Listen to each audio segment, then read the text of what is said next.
시청자 여러분 안녕하십니까? 뉴스9 윤정호입니다. 12.3 개헌과 관련한 내란 혐의 재판이 이제 시작됐습니다. 내란 중요 임무 종사 혐의를 받는 김용현 전 국방장관과 민간인 신분으로 계엄에 개입한 노상원 전 정보사령관 등에 대한 첫 재판이 오늘 열렸습니다. 김 전 장관은 발언권을 얻어 계엄 선포는 야당의 패악질에 맞선 대통령의 정당한 통치권 행사라며 혐의를 부인했습니다. 검찰은 국헌문란을 목적으로 한 폭동 행위라고 맞섰습니다. 윤 대통령도 같은 재판부라 양측 공방에 영향을 받을 수밖에 없습니다. 첫 소식 윤재민 기자가 보도합니다. 내란 혐의로 구속 기소된 김용현 전 국방부 장관과 노상원 전 사령관, 김용군 전 대령의 첫 재판이 열렸습니다. 계엄 선포일로부터 104일 만에 열린 첫 정식 재판입니다. 검찰은 김 전 장관 등이 윤 대통령과 공모해 국헌문란을 목적으로 대한민국 전역에 비상계엄을 선포했다며 폭동을 일으킨 것이라고 주장했습니다. 또 직권을 남용해 군인과 경찰이 국회와 선관위를 장악하도록 지시했고 국회의원들의 의결권과 선관위 직원들의 직무 수행을 방해했다고 했습니다.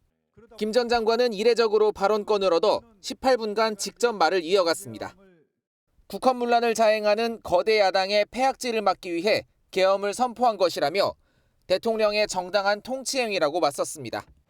또 국회와 선관위에 계엄군을 투입한 건 질서 유지를 위해서였다며 폭동이 아니라고 했습니다. 내란의 목적, 국헌문란의 목적에 대해서 그 판단을, 대통령의 고유권한인 그 판단을 검사들이 대신하고 있죠. 김 전 장관 등은 검찰의 내란죄 수사권이 없어서 위법한 구속이라며 불구속 재판을 주장했습니다. TV조선 윤재민입니다.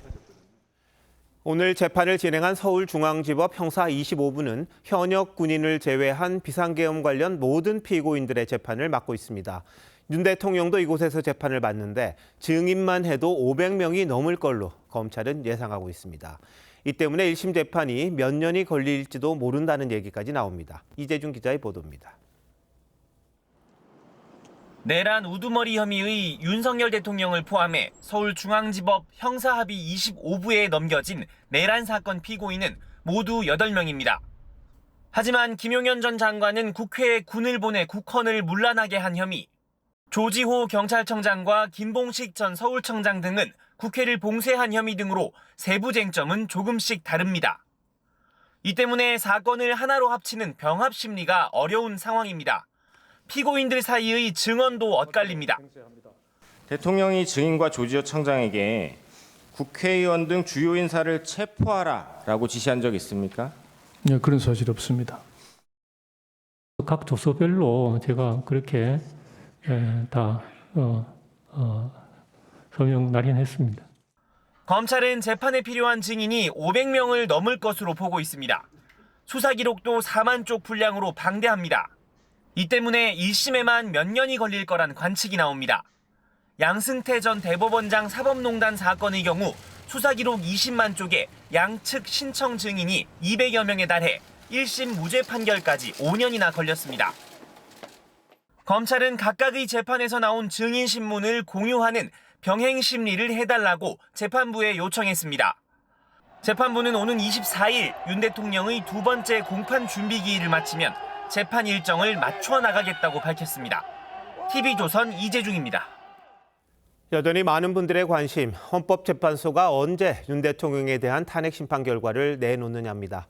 저희 취재에 따르면 아직도 선고일을 정하지 못하고 있습니다. 재판관들의 의견이 갈리면서 역대 최장 심리를 이어가고 있다는 건데요. 이번 주 안에 선고할 거란 관측이 유력하지만 다음 주 수요일 있는 이재명 대표의 선거법 위반 2심 선고 이후로 밀릴 가능성도 거론되고 있습니다. 안혜리 기자가 알아봤습니다. 윤석열 대통령 탄핵 소추안이 국회를 통과한 지 93일이 지난 오늘도 헌법재판소는 선고 날짜를 정하지 못했습니다. 선고기일은 재판부 평의를 거쳐 추후 고지해 드리겠습니다. 탄핵 소추 뒤 63일, 변론 종결 뒤 14일이 걸린 고 노무현 전 대통령이나 91일, 11일이 걸린 박근혜 전 대통령 때를 이미 훌쩍 넘겼습니다. 법조계에선 재판관들 사이에 탄핵 인용과 기각을 놓고 상당한 의견 차이가 있는 걸로 해석합니다.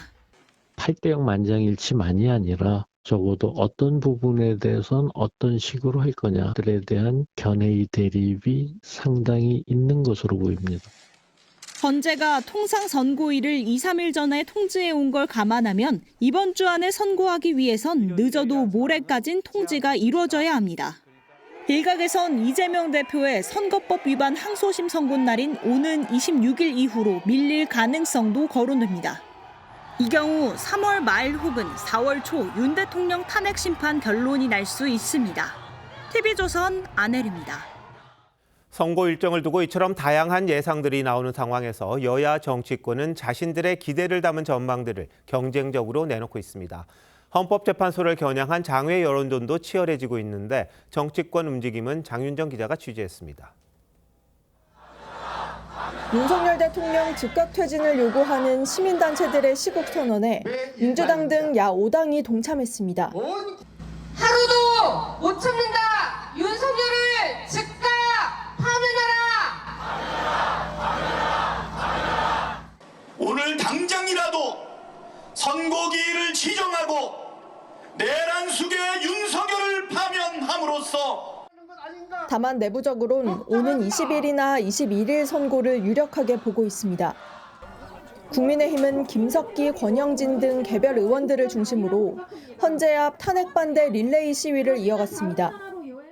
광장의 민심도 여론조사상의 민심도 대통령 탄핵 심판은 인용이 아니라 각하나 기각입니다. 소규모였지만 한국예술종합학교 학생들의 탄핵 반대 시국 선언도 있었습니다. 자유대한민국 만세!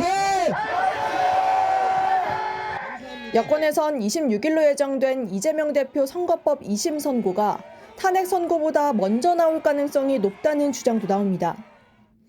헌재의 졸속 재판 논란 등에 대한 여론의 부담을 줄일 수 있다는 겁니다. 찬반 여론이 과열되면서 선고 결과가 어떻게 나오든 극단적 충돌로 이어질 수 있다는 우려도 나옵니다. 지난 2017년 박근혜 전 대통령 탄핵 선고 당일에도 4명이 숨지고 63명이 다쳤습니다. 경찰은 헌재 앞에 일찌감치 차단벽과 질서유지선을 설치하고 일반인 접근을 통제하고 있는데 선고 당일엔 헌재 인근을 지나는 지하철 3호선 안국역도 임시 폐쇄됩니다. TV조선 장윤정입니다. 이렇게 양측의 충돌 가능성이 높아지면서 어떤 결과가 나오든 승복하자는 약속을 정치권이 나서서 주도해야 한다는 목소리가 높아지고 있습니다. 그런데 이 승복 문제를 놓고도 여야는 누가 먼저 하는지 또 진정성은 있는지 다투고 있습니다. 그래서인지 선고 이유를 더 걱정하는 분들이 많습니다. 전정원 기자의 보도입니다. 헌재 결정에 승복하는 게 당의 공식 입장이라고 했던 국민의힘 지도부가 연이틀 같은 뜻을 재확인했습니다. 그러면서 민주당을 향해 명확한 입장 표명을 요구했습니다. 탄핵이 기각될 경우 밀란이 일어날 것이라고 선동도 하는데 한시라도 빨리 헌재 결정에 승복할 것임을 분명하게 밝혀야 할 것입니다. 지난 12일 유튜브에 출연해 승복하지 않으면 어떻게 하겠냐고 한 이재명 대표를 향해 승복하겠다는 뜻을 공식화하라고 거듭 압박한 겁니다. 민주당은 엉뚱한 야당에 책임을 돌리고 있다고 했습니다. 그러면서 계엄을 선포한 윤석열 대통령부터 승복을 선언하는 게 순서라고 맞받았습니다. 그러나 승복을 약속할 진짜 당사자는 윤석열입니다. 자기 살고 김건희 살리자고 이 난리를 만든 당사자 아닙니까? 함께 승복 메시지를 내자는 여당 제안은 헌재 앞 릴레이 농성부터 철수시키라고 했습니다. 반면 2017년 박근혜 전 대통령 탄핵 선고 한 달 전엔 여야 4당이 헌재의 어떤 결정에도 승복하겠다고 뜻을 모았습니다. 또 탄핵 선고 하루 전에도 정세균 당시 국회의장과 여야 중진 의원들이 결과 승복에 합의하는 등 갈등 중재를 위한 정치권의 노력이 있었습니다. 모두가 헌재 결정에 승복하고 또 통합된 마음으로 새로운 시대를 열어가자는 데 합의를 했습니다. 정치권이 승복 문제마저 정쟁 소재로 삼으며 갈등을 부추기고 있다는 비판과 함께 결국 윤 대통령의 직접적인 승복 메시지가 관건이란 지적도 나옵니다. TV조선 전정원입니다. 이재명 민주당 대표가 이번 주 금요일 열리는 대장동 민간업자 재판에 증인으로 소환됐지만 나갈 수 없다고 재판부에 알렸습니다. 이 대표는 당시 대장동 사업의 최종 결재권자죠. 그런데 아는 게 없고 의정 활동 때문에 못 나간다면서 아예 증인 채택을 취소해달라고 요구했습니다. 하지만 재판부는 증인 신문이 꼭 필요하다며 나오지 않으면 이 대표를 다시 부르겠다고 했습니다. 류태영 기자가 보도합니다. 이재명 대표는 대장동 사업을 단군 일의 최대 치적이라고 주장했지만 검찰은 김만배 씨 등 대장동 민간업자들이 7천억 원이 넘는 부당이익을 챙겼다며 재판에 넘겼습니다. 재판부는 검찰의 신청을 받아들여 이 대표에게 증인 소환장을 보냈습니다. 하지만 이 대표는 지난 14일 불출석 사유서를 제출했습니다. 다음 달에 대장동 민간업자 재판 증인 출석 앞두고 계신데 입장 어떠세요? 이 대표는 사건에 대해 아는 것이 거의 없다며 여러 재판과 의정활동으로 출석할 수 없다고 했습니다. 이 대표는 대장동 사업 당시 성남시장으로 최종 결재권자였습니다. 이 대표 측은 증인 채택을 취소해달라고도 요청했습니다. 이에 대해 재판부는 이 대표 증인 신문이 필요하다며 오는 21일 재판에 출석하지 않을 경우 다음 기일에 다시 부르겠다고 했습니다. 증인이 정당한 사유 없이 형사재판에 출석하지 않을 경우 법원은 500만 원 이하의 과태료를 부과할 수 있습니다. 이 대표는 민간업자들에게 유리하게 사업 구조를 승인한 혐의 등으로 별도의 재판을 받고 있습니다. TV조선 류태영입니다. 미국 에너지부가 2달 전 안보상 주의를 기울여야 하는 민감 국가로 한국을 지정한 사실이 최근 확인됐지만 미국 측은 우리 정부의 배경 설명 요청에 아직도 답이 없다고 합니다.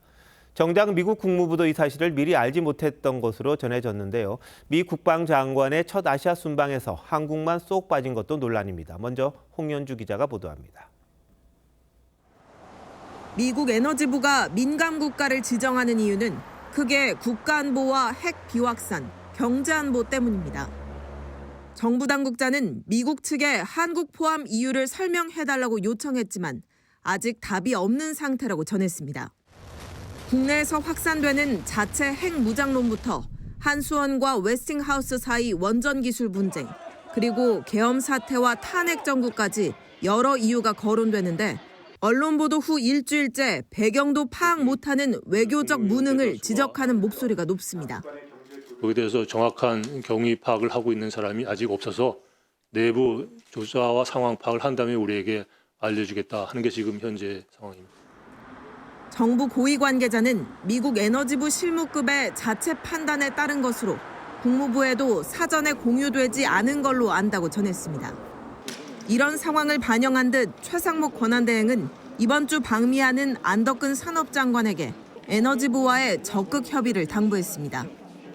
한국은 앞서 1980, 90년대에도 민감국가 명단에 포함됐다가 1994년 해제됐는데 정확한 사유는 확인되지 않았습니다. 피트 헤그세스 미 국방장관은 조만간 일본과 필리핀 등 인도태평양 주요국 순방에 나섰지만 한국은 제외됐습니다. 양국 간에 협의를 했으나 미측 일정 조정에 따라서 불가피하게 수년된 것으로 알고 있습니다. 카운터파트인 국방장관 공석 때문이란 관측이 나오는 가운데 길어지는 대행 정국 속 미국의 한국 패싱 우려가 현실로 나타나고 있습니다. TV조선 홍현주입니다.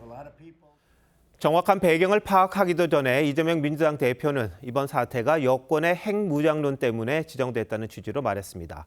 여권 주자들은 잇따라 근거 없는 선동이라며 반박했는데 전략적으로 접근해야 할 안보 문제를 여야가 지나치게 정쟁의 소재로 삼는 건 아닌지 장세희 기자가 취재했습니다. 민주당 이재명 대표는 미국의 민감국가 지정을 완벽한 외교 실패이자 정부 실패라고 비판했습니다.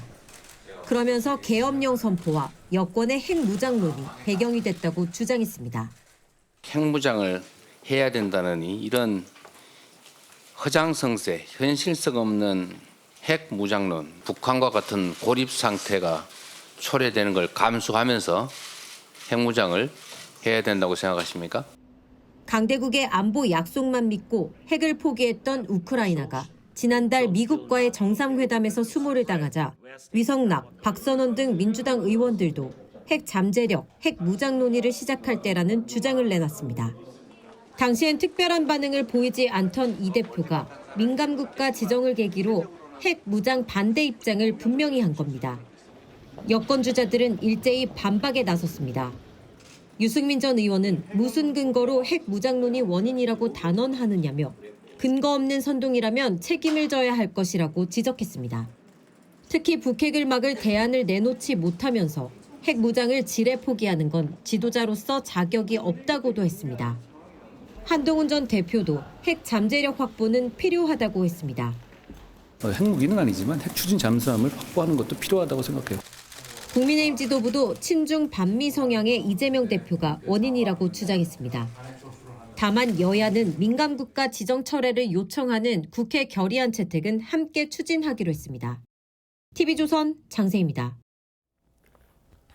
미국이 한국을 민감 국가로 지정한 게 뒤늦게 드러나면서 논란이 커지고 있습니다. 민감 국가가 되면 당장 우리에겐 어떤 영향이 있을지 김주영 기자와 따져보겠습니다. 김 기자, 먼저 민감 국가로 지정된다는 거 어떤 뜻입니까? 네, 민감 국가는 미국 에너지부가 핵 확산 위험이 있거나 테러 지원을 하는 국가들을 지정해 특별 관리하는 리스트인데요. 북한, 이란 등은 테러리스트 국가로, 러시아, 중국 등은 위험 국가로 관리하고요. 우리는 가장 낮은 단계인 기타 지정 국가로 포함된 것으로 알려졌습니다. 이스라엘, 대만 등과 같은 수준으로 관리되는 겁니다. 자, 이렇게 지정이 되면 어떤 영향을 받는 겁니까? 네, 일단 원자력 등 미국 안보에 관련된 첨단 기술 공유가 어려워집니다. 민간 국가의 연구원은 미국 에너지부 직원과 면담을 하려면 45일 전에 미리 신고를 해야 되는 등 절차가 복잡해지는데요. 현재 우리 정부 출연 연구기관들이 미국과 맺어놓은 업무 협약만 67개고요. 이 가운데 미국 에너지부 산하 연구소와 맺은 것도 4건이라 현재 진행되고 있는 연구에도 장벽이 생길 가능성이 큽니다. 전문가들은 사용 후 해결료 재처리 기술 같은 미국이 민감하게 생각하는 연구 협력은 더 어려워질 것으로 봤습니다. 혹시 핵무기에 관한 기술 아니냐 해가지고 의심을 받는다거나 사찰을 추가로 받는다거나 혹은 뭐 허가 절차를 추가한다거나 하는 일들이 생길 수 있습니다. 일각에선 체코 원전 수주가 혹시 관련이 있는 게 아니냐 이런 지적도 있습니다. 미국 업체와 경쟁을 하는 바람에 좀 논란이 됐었다 이랬는데 원전 산업에 영향은 없을까요? 네, 지난해 말 한국수력원자력이 체코 원전 수주 관련해서 미국 기업 웨스팅하우스와 지적재산권을 놓고 갈등이 있었고요. 이 분쟁에 대해서 한미가 합의했다고 정부가 발표한 게 1월 10일인데 우리를 민간 국가로 지정한 시기와 비슷해서 이것 때문 아니냐는 추측이 나왔습니다. 한수원 측은 현재 체코 원전 수주는 3월 중 마무리를 목표로 문제없이 진행 중이고 다른 건에 영향이 있을지는 예의주시하는 상황이라고 했습니다. 일각에선 이번 건은 해결됐지만 앞으로 원전 수출에서 미국과 협력이 어려워지면 큰 타격이 있을 거란 전망도 나옵니다. 앞으로는 원자로를 수출한다고 할 때 그 나라에서 사용 후 해결료에 대한 어떤 보장 조치를 할 것이냐를 요구하게 돼요. 미국의 인가를 받아야 되는데 오히려 민간 국가를 지키게 되면 그 장래도 보장을 못해요. 정치권에서 일고 있는 핵무장론 때문이다 이런 얘기도 좀 나오는 것 같던데요. 네, 윤석열 대통령이 직접 2023년에 전술핵 배치와 자체 핵 보유 가능성을 언급하면서 정치권의 핵무장론 때문에 민간 국가가 됐다는 분석도 나왔는데요. 최근 설문조사를 보면 우리 국민 70% 이상이 북핵에 대한 대응으로 핵무장을 해야 한다고 응답하기도 했습니다. 전문가들은 민간 국가 지정이 정말 핵무장론 때문이라면 미국에 이게 아직 정치적 수준의 아니라는 것을 적극적으로 설명해야 한다고 봤습니다. 자체 핵무장론이라든지 정치적 혼란이란 부분인데 이게 단기적인 부분이고 정치적 수준에서 핵무장론이기 때문에 우리의 상황을 설명을 하고 그 부분에 대한 우리 정부의 입장을 다시 한번 확인해 줄 수 있잖아요. 네, 민간국가 지정이 연구부터 안보 분야까지 여러 가지가 다 걸쳐 있다 보니까 우리 정부의 대응이 정말 절실한데 지금 상황에서 어떻게 잘 할 수 있을까 걱정되는 부분도 있는 것 같군요. 김 기자 잘 들었습니다.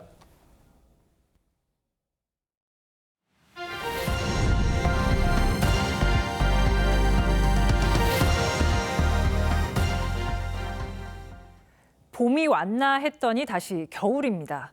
강원엔 40cm가 넘는 폭설이 내렸고 전국에도 영하권의 꽃샘추위가 찾아왔습니다.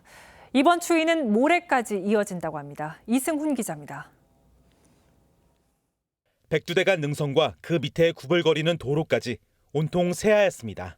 고성에서 인제를 오가는 6.6km의 도로에는 오가는 차량이 한 대도 없고 폭설이 내린 미시령 옛길도 이렇게 전면 통제됐습니다. 이틀 동안 홍천 구룡령 42.5cm, 미시령 34.2cm 등 강원 산간을 비롯해 경북 울진 10.3cm, 전북 무주에도 5.1cm의 눈이 쌓이면서 도로 3곳이 통제됐고 등산로 59곳의 입산이 금지됐습니다. 지금 농사를 짓는데 감자를 심었는데 지금 눈이 와갖고 감자가 지금 뭐 혹시 또 얼어 죽지 않나 뭐 그런. 낚싯배는 눈이 쌓여 출항을 못했고 바닷가 출입도 막혔습니다. 눈 무게에 쓰러진 나무가 전신줄을 덮치면서 고성에선 380세대가 정전되기도 했습니다. 습설에 의해 가지고 고압선이 고성군 일부 지역이 단선이 돼가지고 고압선이 지금 송전이 안 되는 상태다.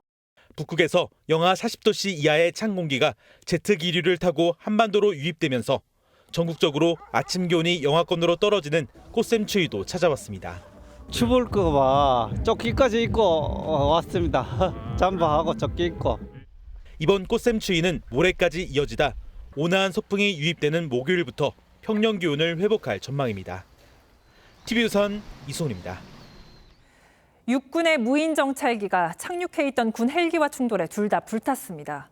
공군 오폭 사고 11일 만이어서 군 기강 해이 문제를 지적하지 않을 수가 없습니다.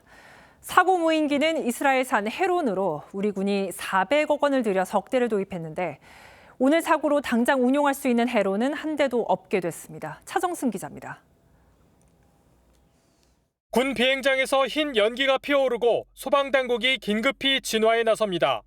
불이 난 헬기 한 대는 까맣게 타버린 채 뼈대만 남았습니다.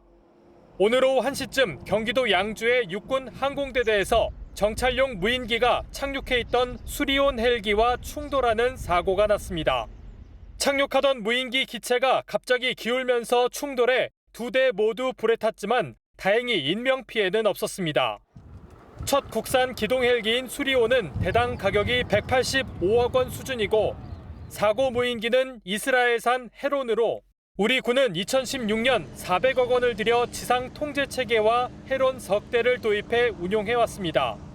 하지만 지난해 11월 한 대가 추락해 파손됐고 다른 한 대는 카메라 고장으로 해외에서 수리 중입니다.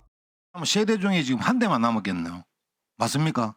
세부적으로 말씀드리기는 어렵고 남아있던 한 대마저 오늘 불타버리면서 지상작전사령부가 보유한 군단급 무인정찰기 헤론은 한 대도 남아있지 않게 됐습니다. 서북도서 감시에 좀 특화되어 있는 무인 정찰기들인데 이러면 사실 구멍이 생겼다라고 이제는 얘기를 할 수밖에 없는 상황. 군 당국은 다른 정보 자산이 많아 감시 정찰 공백은 없다고 했지만 공군의 전투기 오폭 사고 11일 만에 터진 비행 사고에 군 기강 해이를 지적하는 목소리가 커지고 있습니다. TV조선 차정승입니다. 역주행하다 사고를 낸 뒤 도주한 수단 국적의 난민이 붙잡혔습니다. 이 난민 운전자는 따라오던 피해 차량을 위협하기도 했는데 면허도 없었습니다. 김태준 기자입니다. 왕복 6차선 도로를 역주행하던 차량 한 대가 교차로를 지나 갑자기 차선을 변경하더니 옆차와 충돌합니다. 하지만 역주행 차량은 사고를 내고도 그대로 도주합니다. 지난 11일 오후 6시 13분 제주시 한 도로에서 뺑소니 사고가 발생했습니다. 사고 직후 피해 차량 운전자는 역주행차를 1km 넘게 추격했고 도주 차량은 골목 담벼락을 받고 공중에 떠올랐다 멈춰섭니다. 차량에서 내린 남성은 피해 차량을 향해 위협을 가했고 총이 있는 건 아닌데 저 너무 무서워. 어떡해. 나 오고 있어. 문 잠궈 나 갈게. 경찰에 신고했어. 피해 차량 운전자는 경찰에 신고 후 몸을 피했습니다. 막 이렇게 다가오면서 총 쏘는 신용하니까 너무 무서워갖고 그래서 그냥 뒤로 도망갔습니다. 신고를 받고 출동한 경찰은 인근 해안도로를 배회하던 남성을 발견했고 신분증 요구에 불응하고 도주하는 남성을 현행범 체포했습니다.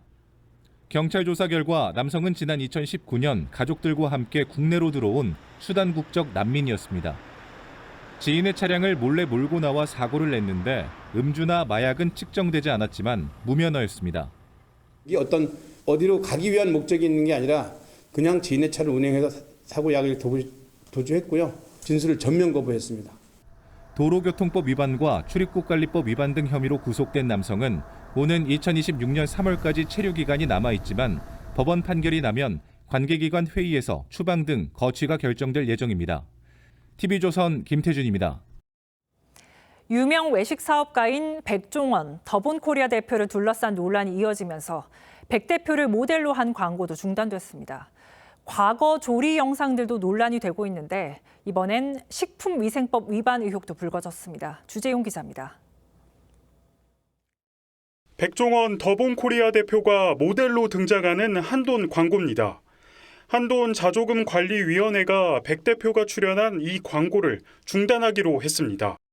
요거 이슈에서 저희랑 연결되는 게 지금 되게 부담스러운 상황이라 공식적으로 답변을 드리면 백 대표를 둘러싼 논란은 좀처럼 가라앉지 않고 있습니다. 인터넷에는 더본코리아가 운영하는 커피숍에서 빵을 플라스틱 용기에 담아 전자레인지에 돌렸다는 경험담이 새로 올라왔습니다. 지난 2023년 한 지역 축제장에서 사과 주스로 만든 바베큐 소스를 농약 분무기에 담아 뿌린 일. 농약통 같은 거 있잖아. 이렇게. 같은 행사장에서 고기를 구울 때 사용한 바베큐 그릴도 식품위생법을 위반했다며 국민신문고와 식약처에 신고까지 된 것으로 알려졌습니다. 일단 그 언론계가 떴으니까 그 내용에 대해서 한번 확인을 하고 있는 상황이죠. 온라인에선 다른 음식 점주들에게 식품위생을 강조하던 백 대표의 모습과 비교하며 비난하는 여론이 커지고 있습니다. 어떤 그 식품이나 음식의 그 위생 안전에 대한 거 이런 것들이 굉장히 중요하기 때문에 엄격한 스스로의 그런 관리가 필요하다고 보거든요. 더본코리아 측은 분무기나 바베큐 그릴 모두 법적으로 문제가 없다며 논란이 된 부분은 추후 개선하겠다고 밝혔습니다. TV조선 주재용입니다. 정부가 못 박은 의대생 복귀 시한이 임박했습니다. 이런 상황에서 서울대 의대 교수들이 전공의와 의대생들을 정면 비판하고 나섰습니다. 의사면허 하나로 전문가 대접을 받으려는 모습이 오만하다며 진짜 피해자인 환자들을 위해 빨리 돌아와야 한다고 했습니다. 황민지 기자입니다. 서울대 교수 4명이 전공의와 의대생들을 향해 이제는 결정할 때라는 입장문을 냈습니다.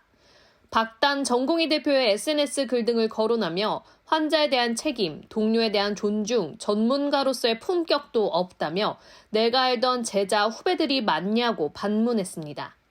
겸손하면 좋으련만 오만하기 그지없고 이들에게 치료를 받을까 두렵다고도 했습니다. 진짜 피해자는 전공의와 의대생이 아닌 환자들이라며 돌아올 결심을 촉구했습니다. 지금 형태가 너무 민주적이지 못하고 자기 합리화만 하고 있어서 피해가 점점 커지고 있잖아요. 최근 일부 의대에서 복귀 학생들을 배신자라 낙인 찍고 집단 따돌림 양상마저 보이자 교수들도 더는 참을 수 없다고 나선 것입니다. 땡깡을 계속 들어주면서 사회에서 양보하는 듯 보이는 것이 원칙을 훼손한다는 생각입니다. 박단 전공의 대표는 SNS에 교수라 불릴 자격도 없는 몇몇 분들이라며 이들을 비난했습니다. 하지만 의료계 원로들의 복귀 호소 메시지가 잇따르고 주요 대학들이 미복귀자 제적 방침을 굳힌 만큼 의료계 집단 행동이 다른 국면에 접어들 거란 관측이 나옵니다. TV조선 황민지입니다. 토지거래 허가구역 해제 이후 서울 집값이 하루가 다르게 뛰고 있습니다. 그러자 서울시가 토지거래 허가구역을 재지정할 수 있다고 밝혔습니다. 시민들은 정책을 손바닥 뒤집듯이 바꾸는 행태라며 불만을 표출하고 있습니다. 고희동 기자입니다. 지난달 토지거래 허가구역이 해제된 잠실의 대단지 아파트입니다. 규제 해제 보름 만에 전용 84제곱미터 매매가가 26억 원대에서 30억 원으로 뛰면서 신고가를 갈아치웠습니다. 35억이 제일 최하죠. 매수가 내려붙어요. 오름세를 탈 것 같아요. 규제 해제 이후 강남 3구에서 시작된 집값 상승세는 이른바 마용성을 넘어 서울 외곽인 노도강까지 번지고 있습니다. 2월 거래량도 신고 기한이 보름 남짓 남았는데도 이미 전달 거래량을 훌쩍 넘었습니다. 특히 10건 중 6건은 토지거래 허가제 해제 이후 계약된 물량입니다. 상황이 이렇게 되자 서울시는 토지거래 허가구역을 재지정할 수 있다고 밝혔습니다. 규제 해제 이후 줄곧 가격 상승세나 거래량 증가가 보이지 않는다고 하더니 한 달 만에 급선회한 겁니다. 확실히 지난 일주일 동안 거래가 성사된 물량이 많이 늘었습니다. 이거는 이상 조짐이죠. 지금 예의주시하고 있습니다. 전문가들은 일관성 없는 행정이 시장에 더 큰 혼란을 줄 수 있다고 지적합니다. 호재 해제는 돈 있는 사람들에게 지금 집을 사라는 시그널로 들릴 수 있습니다. 정책 결정에 따른 파급력을 생각했을 때 보다 면밀히 신중하게 검토했어야 합니다. 온라인 커뮤니티엔 오락가락 행정에 분통을 터뜨리는 글들이 잇따라 올라오고 있습니다. 서울시의 섣부른 해제 결정에 시장 혼란이 커지면서 그 피해가 고스란히 시민들에게 돌아가고 있습니다. TV조선 고이동입니다. 윤석열 대통령 석방 이후 잠시 주춤했던 여야 정치인들이 다시 보폭을 넓히고 있습니다. 국민의힘 안철수 의원은 이명박 전 대통령을 만나 조언을 들었고 한동훈 전 대표는 연이틀 종교계 인사를 만나 국민 통합을 강조했습니다. 반면 친윤 성향으로 꼽히는 인사들은 탄핵 심판을 앞두고 활동을 자제하는 모습인데 이채림 기자가 보도합니다. 국민의힘 안철수 의원이 이명박 전 대통령을 만났습니다. 지지층 끌어안기란 해석이 나왔습니다. 요즘 제일 걱정이 되는 일들에 대해서 좀 여러 가지 해야 하는 말씀 경청하러 왔습니다. 이럴 때일수록 당이 더 화합해야 한다고 한 이 전 대통령은 헌재를 향해선 전국 안정을 위해 한덕수 총리 탄핵 심판 선고를 조속히 내려야 한다고 말했습니다. 대응을 하는데 이야기가 될 수가 있잖아요. 우리 정부도 이제 그 한덕수 총리가 미국 대사를 오래 했어요. 어제 여의도 순복음교회를 찾았던 한동훈 전 대표는 오늘 도계종 총무원장을 만나 국민 통합을 강조했습니다. 제 책임이 큽니다. 진심 말씀하셨는데 제가 국민 생각하는 마음은 진심이지만 그 길을 잘 갈 수 있도록. 반면 탄핵 반대파로 꼽히는 인사들은 상대적으로 보폭을 줄이는 모양새입니다. 김문수 고용노동부 장관은 건설업계를 만나 현장 일자리 문제 해결을 위한 노사협력을 강조했고 홍준표 대구시장은 탄핵 결정이 나지도 않았는데 이재명 띄우기 여론조사가 기승을 부린다는 글을 SNS에 적었습니다. 민주당 이재명 대표는 이번 주말 베스트셀러 사피엔스의 저자 유발 하라리를 만나 AI의 위험성 등에 대해 논의합니다. TV조선 이채리입니다. 여야 중진들을 만나보는 순서, 오늘은 오세훈 서울시장 스튜디오에 모셨습니다. 어서 오십시오. 네, 반갑습니다. 네, 오랜만에 오셨는데요. 자, 근데 정치권 이야기를 할 수밖에 없는데 지금은요. 이 윤 대통령에 대한 헌재 탄핵 심판 선고 이제 최대 이슈잖아요. 네.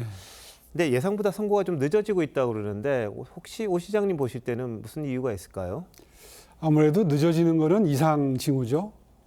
의견의 일치를 보기가 어려운 어떤 사정이 생겼기 때문이라고 짐작이 되고요. 이제 그렇기 때문에 당초보다는 각하나 기각의 가능성이 조금씩 높아지는 것 아닌가. 그런 게 일반적인 관측 아니겠습니까? 네. 자, 근데 오 시장님 뭐 좀 조심스럽긴 합니다만 결과를 지금 각하나 기각으로 이야기를 하셨는데 뭐 생각하시는 결론이 있으실까요? 예상하시는? 글쎄요, 뭐 저도 뉴스를 보고 판단하는 거니까요. 이걸 뭐 정확하게 말씀드릴 수 있는 사람이 누가 있겠습니까만은 글쎄요, 헌재 재판관님들의 정치적인 성향으로 보나 늦어지는 걸로 보나 아마 한 기각 쪽으로 2분 정도, 각하 쪽으로 1분 정도 계시지 않겠나. 지난주에 이 결정 시기가 늦어지는 모습을 보면서 아마 많은 분들이 그 정도로 짐작을 하고 계시는 거 아닌가 생각됩니다. 자, 그런데 많은 분들은 오 시장님은 탄핵에 찬성하는 쪽이다 이렇게 알고 있거든요. 한동훈 전 대표도 오 시장님이 먼저 탄핵에 찬성했다 이런 얘기를 했었는데 어떻게 생각하십니까? 그 부분은 좀 오해가 있는 것이 제가 분명히 페이스북에 이렇게 썼습니다. 일단 탄핵 소추를 하는데 당론으로 하는 게 좋다. 이게 무슨 뜻이냐 하면 형사재판으로 보면은 탄핵 소추는 기소를 하는 거고요. 탄핵 결정이 나는 게 이제 판결이 나는 거죠. 당시 상황이 정치적으로 매우 혼란스러웠는데 탄핵 소추를 하지 않고 다시 말해서 헌재의 헌법재판소의 판단을 받아보지 않고 어떻게 이 사태가 수습이 되겠는가. 그러니 탄핵 소추를 하되 당론으로 하라. 이건 무슨 말이냐 하면 의견이 분할이 되면 나뉘게 되면 당이 쪼개질 가능성도 있죠. 그래서 하더라도 당론으로 하라는 취지였고 일단 탄핵 소추를 통해서 헌법재판소의 사법적 판단을 받아보는 것이 사태를 수습하는 방법이다. 그런 취지였는데요. 네. 그렇기 때문에 이거를 탄핵 찬성으로 분류하는 것은 사실은 아무래도 좀 무리가 있겠죠. 뭐 한동훈 대표께서도 법조인이신데 아마 그걸 구분을 못하지는 않으실 겁니다. 자, 그러니까 지금 당내에 이제 탄핵 찬성파로 일단 분류가 되셨는데 그게 아니라 일단 탄핵과 관련된 소추를 한 다음에 헌재 판단을 거쳐야지 이 혼란스러운 상황이 정리가 된다 이렇게 보셨던 거로 지금까지 봐야 그렇게 되겠군요. 진행되어 오지 않았습니다. 예, 예. 네. 자, 그러면 헌재가 지금 선고하기 전입니다. 근데 양쪽에서 이제 승복 선언을 하자. 윤 대통령도 그렇고 이재명 대표도 마찬가지인데 이 승복 메시지가 필요하다. 여기에는 동의하십니까? 그럼요. 별도의 메시지를 낼 필요가 없을 정도로 당연한 이야기고요. 적어도 공당이라면 또 책임 있는 정치인이라면 당연히 헌재의 결정에 승복하자 하는 입장을 견지를 해야 된다고 생각합니다. 자, 근데 지금 뭐 주말도 그렇고요. 이젠 주중에도 집회가 상당히 격렬해지고 좀 많아지고 있습니다. 근데 광화문 인근에 지금 천막 농성장이 설치가 되고 있어요. 그걸 오 시장님이 이제 조치를 하겠다 이렇게 이야기하셨잖아요. 민주당은 지연 말단적인 걸 지금 왜 시장이 그러느냐 그러는데 서울을 책임지고 있는 행정가로서 이 문제에 대해서는 어떻게 생각을 하고 계십니까? 용납될 수 없죠. 행정을 함에 있어서 원칙을 세워야 되는데 지연 말단적이다 이런 표현을 쓰는 것은 스스로 법치주의에 대한 한계를 드러내는 거라고 생각합니다. 솔선수범을 해야 될 공당이 그런 표현을 쓴다는 것 자체가 매우 부끄러운 거고요. 원래 이 좌파들의 특성이 법을 경시하고 무시하는 겁니다. 원래 보수 또 우파 법치주의가 생명인 거죠. 그런 그 본질을 잘 드러내는 그런 한계를 보여줬다 이렇게 생각하고요. 네. 엄정하게 대처할 생각입니다. 알겠습니다. 자, 이제 개인적인 거 하나 여쭤볼 수밖에 없는데 정치 상황과 맞물려서 명태균 씨 아시죠? 네. 계속 만났다고 그래요, 시장님하고. 뭐 시장님은 2번 정도 만났다 그러는데 이쪽에서는 4번 만났다. 장소도 이야기를 하고 뭐 내용도 이야기를 하고 또 후원자로 알려진 김한정 씨가 돈도 냈다. 대납한 거 아니냐 이런 주장을 하는데 자, 해명하실 수 있습니까? 네, 뭐 여러 차례 얘기했습니다. 가장 수사를 신속하게 해달라고 촉구했던 게 저고요. 그 정성이 통했는지 최근에 검찰에서 아주 신속하게 수사를 하고 있습니다. 지금 아마 지금쯤이면은 그 수사검사께서 감을 잡으셨을 거라고 생각합니다. 지금 말씀하신 부분들이 얼마나 터무니없는 이야기들인지. 뭐 간단히 말씀드리면 처음에 그 여론조사를 팔려고 찾아왔는데 한두 번 해와봐라. 그걸 보고 그게 엉터리라서 내쫓았거든요. 그 과정에서 감정을 좀 상한 것 같고요. 그렇기 때문에 그 과정에서 처음 접촉 과정에서 몇 번 만난 걸 가지고 자꾸 뭐 중국집에서 만났다, 어디서 만났다 하는데 그게 본질은 아니고 본질은 저희가 여론조사를 맡겼는가, 그리고 여론조사 맡긴 게 저희한테 왔는가, 그리고 그 대가를 김한정 씨를 통해서 대납했는가, 이게 핵심이거든요. 네. 밝혀진 게 아무것도 없습니다. 다행히 명태균이라는 사람은 모든 걸 녹취를 하는 사람입니다. 수만 건이 있다고 그러잖아요. 지금까지 나온 게 없습니다. 있으면 아마 벌써 폭로를 했겠죠. 네. 자, 근데 이걸 놓고요. 지난번 이제 서울시장 선거 때 생태탕 논란이 있었지 않습니까? 그때는 없는 것도 예를 들면 만들었다, 상대 후보 쪽에서. 그런데 예를 들면 이 명태균 사건이라는 거는 어느 정도의 그 거리가 있지 않습니까? 이게 나중에라도 만약에 뭐 새로운 정치 일정이 생긴다면 오 시장님의 발목을 잡을 수 있을 것이다. 확실하게 이거 뭔가를 만들어낼 수 있을 것이다. 리스크다. 이런 주장도 있습니다. 거기에 대해서는 어떻게 답하시겠습니까? 아마 지금 수사 속도로 보면 이제 거의 부를 사람들을 다 불렀습니다. 이제 저를 불러서 마지막으로 확인을 하면 수사가 거의 마무리되는 셈이거든요. 네. 아마 저는 길게 잡아도 한 열흘을 넘기지 않을 거라고 저는 추측을 하는데요. 수사 결과가 모든 걸 말해줄 거라고 생각합니다. 아마 제가 정치를 한 지 이제 한 25년 됐는데 이런 류의 스캔들에 휘말린 적이 한 번도 없습니다. 예. 오죽하면 저한테 많은 분들이 정치적인 어드바이스를 할 때 맑은 물에는 고기가 없다, 적당히 해라. 그런 말을 자주 듣습니다. 네. 이번에도 수사 결과가 나오면 실망시키지 않는 그런 결과가 나오리라고 저는 확신합니다.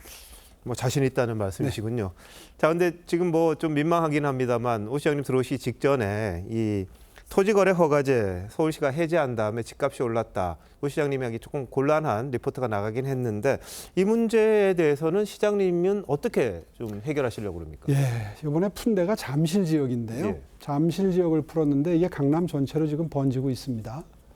조짐이 좀 이상징후인데요. 사실 이 토지거래 허가제도는 반시장적인 매우 비상한 때에 쓰는 규제인데 지난 5년 동안 부동산 시장이 들썩들썩해서 계속 눌러놨던 그런 규제입니다. 이번에 규제 완화 차원에서 풀었고요. 풀기 직전에 서울의 부동산 시장은 확실하게 하향 안정화 추세에 들어 있었고 그리고 거래 건수가 그 선행 지표인데 대폭 감소하고 있었습니다. 그래서 타이밍을 아주 적절하게 선정을 했는데 생각보다는 시장에 상당히 영향을 크게 미치고 있는 것 같습니다. 네. 정말 송구스럽게 생각하고요. 지금 정부와 지속적으로 협의를 하면서 예의주시하고 있습니다. 자, 그러면 허가제를 다시 할 수도 있다는 말씀이신가요? 그것은 한 3개월에서 6개월 정도를 지켜보면서 토호제를 다시 동원할 수 있다는 말씀은 벌써 한 열흘 전부터 드리고 있습니다. 알겠습니다. 자, 지금 직접 쓰신 책이 예약 판매에 들어갔습니다. 베스트셀러 아마 기대하실 텐데 이 5가지 동행을 담았다고 그래요. 네. 어떤 내용입니까? 사실 조기 혹시 있을지도 모르는 조기 대선을 대비해서 갑자기 급조된 책은 아니고요. 제가 그동안에 꾸준히 각종 강연이나 인터뷰를 통해서 해오던 말씀들을 이번에 정리를 한 겁니다. 첫 번째 동행은 보수의 철학인 도전과 성취와의 동행. 다시 말해서 열심히 사는 사람이 뭔가 성취를 할 수 있다. 이런 철학이 관철되는 시장 질서를 말하는 거고요. 두 번째는 빈부격차가 심해집니다. 그렇게 되면 이제 성장이 어렵죠. 그래서 약자와의 동행. 세 번째는 미래 세대와의 동행. 그러니까 네. 작은 정부를 지향하겠다. 그래서 빚을 줄이겠다는 거고요. 네 번째는 지금 지방 소멸입니다. 예. 이 지방 분권을 통해서 지방을 성장의 동력으로 삼겠다는 거고 다섯 번째가 한미를 비롯한 자유진영과의 동행 이렇게 5가지입니다. 알겠습니다. 마지막으로 하나만 여쭤볼게요. 향후 무슨 정치 일정이 있다면 오 시장님이 갖고 있는 중도성은 좋은데 당내에서는 지금 반발이 있습니다. 그리고 또 이 진보 쪽에서는 또 이 지지를 안 할 텐데 어떻게 이걸 엮어내실 생각이십니까? 글쎄요, 인위적으로 엮어낸다기보다도 만에 하나 탄핵이 된다 그러면 선거 직전이 되면 누가 과연 이 위험하고 불안한 야당 후보, 이재명 후보를 이겨줄 수 있느냐에 초점이 맞춰질 거고요. 예. 자연스럽게 여론이 형성될 거라고 생각합니다. 알겠습니다. 여기까지 듣겠습니다. 나와주셔서 고맙습니다. 네, 감사합니다.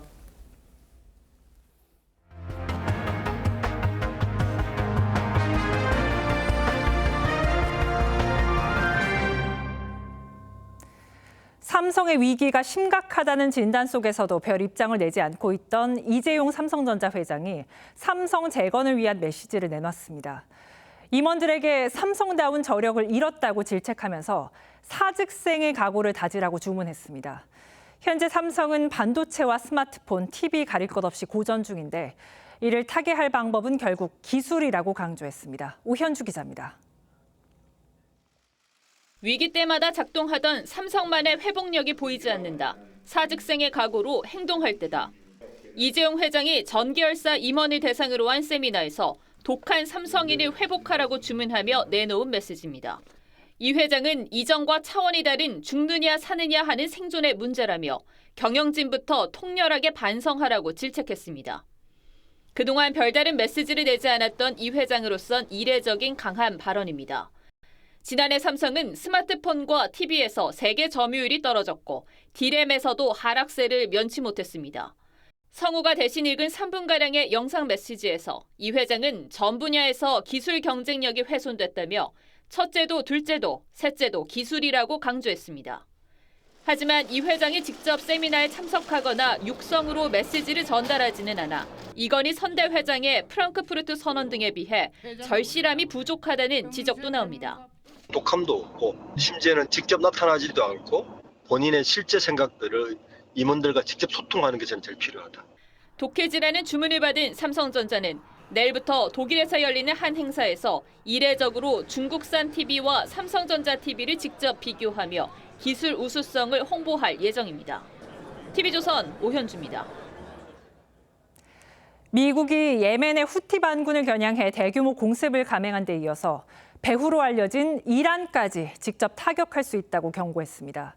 후티 반군에 대한 지원을 끊어내고 이란의 핵 개발도 저지하겠다는 의도로 풀이됩니다. 후티도 미 항공모함을 향해 드론 보복 공격을 했지만 별다른 피해는 없는 것으로 전해졌습니다. 변재영 기자입니다. 전투기들이 어두운 밤하늘을 가른 채 이륙합니다.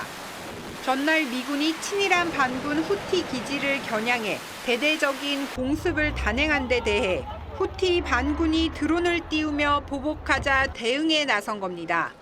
بعد إطلاق عدد من الصواريخ والمسيرات على حاملة الطائرات وعدد من القطع الحربية التابعة لها.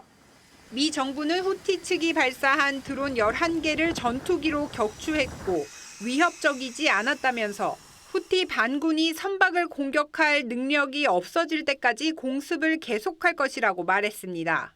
That as of last night, some of the key people involved in those missile launches are no longer with us. And I can tell you that some of the facilities that they used are no longer existing. And that will continue.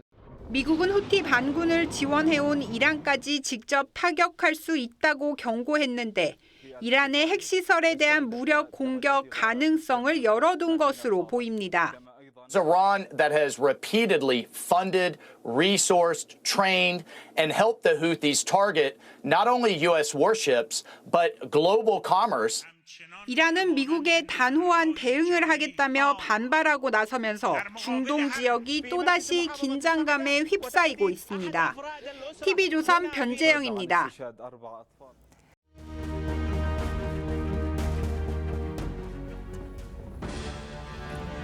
임진왜란의 참상을 담은 간양록에는 이런 대목이 나옵니다. 적선 수천 척이 항구에 가득 찼는데 우리나라 남녀가 서로 뒤섞여 있고 양옆에는 시체가 산같이 쌓였으며 울음소리가 하늘에 사무쳐 바닷물도 역시 흐느꼈다. 부산포에 상륙한 일본군은 20일 만에 서울을 함락했습니다. 조선이 속수무책으로 당한 이유, 바로 외교 실패 때문입니다. 전쟁 1년 전 통신사 황윤길과 김성일이 일본을 다녀왔지만 두 사람의 의견이 완전히 갈렸습니다. 결국 전쟁이 없다고 주장한 김성일이 이겼고 그 이면에는 서인과 동인의 당파 싸움이 있었습니다. 미국이 한국을 이른바 민감국가로 지정했습니다. 에너지부가 지정하는 민감국가는 중국, 러시아, 북한, 이란, 쿠바. 주로 미국의 제재 대상국들이거나 테러 우범국이었습니다. 동맹국 중엔 한국이 유일합니다. 이리 되면 차세대 원전이나 AI, 양자 컴퓨터 같은 미래 첨단 기술 부문 협력이 제한될 수 있습니다. 한미 간 사용 후 핵연료 재처리 협상도 어려워지고 트럼프 2기 정부와의 통상, 방위비 협상도 불리해질 수밖에 없습니다. 비공식 제보받은 걸 가지고 상황 파악을 하고 있는 중이라는 말씀드립니다. 아직 최종 확정된 게 아니라는 게 맞는 것 같습니다. 하지만 한국이 민감국가로 지정된 건 바이든 정부가 끝나기 2주 전인 지난 1월 초였습니다. 2달 동안 뒤통수를 맞은지도 모른 채 지나갔습니다. 아직도 왜 그렇게 당했는지 이유도 설명 못합니다. 대미 외교 공백이 그대로 노출된 겁니다. 탄핵 정국이다 보니 트럼프 정부가 출범하고도 정상 외교는커녕 고위급 소통도 제대로 이뤄지지 않고 있습니다. 최근 취임 후 첫 인도태평양 지역 순방에 나선 피트 헤그세스 미 국방장관은 우리나라만 쏙 뺐습니다. 심각한 코리아 패싱입니다. 상황이 이런데도 여야는 남탓만 합니다. 친중 반미 이재명과 민주당이 원인이라거나 핵무장 주장이 민감국가 지정으로 이어졌다고 정부를 비난하고 있습니다. 독일의 대철학자 헤겔은 우리가 역사에서 배우는 건 아무도 역사에서 배우지 않는다는 거라고 말했습니다. 역사에서 배우지 않는 나라와 민족은 고난을 거듭할 뿐입니다. 3월 17일 윤정호의 앵커 칼럼, 역사를 또 잊는 민족이었습니다.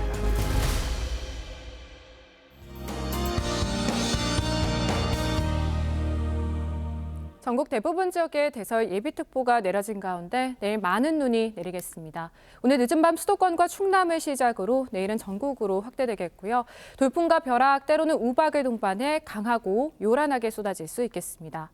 강원 산지와 강원 북부 동해안에 최대 40cm 이상의 폭설이 예상되고요. 경북에 최대 20cm, 경기와 전북 동부에 최대 15cm 이상, 서울에도 5에서 10cm의 많은 눈이 내리겠습니다. 내일 전국에 바람이 강하게 불겠습니다. 서쪽 지역과 해안가, 제주도에는 순간풍속 초속 20m 이상의 돌풍이 예상됩니다. 내일도 꽃샘추위가 이어지겠습니다. 서울의 아침 기온 0도로 오늘만큼 춥겠고요. 낮 기온은 서울과 대구가 6도 선에 그치겠습니다. 해상으로도 거센 풍랑이 예상됩니다. 절기상 춘분인 목요일에는 평년을 웃돌며 추위가 풀리겠습니다. 내쉬었습니다. 3월 17일 월요일 뉴스9 마칩니다. 시청해주신 여러분 고맙습니다.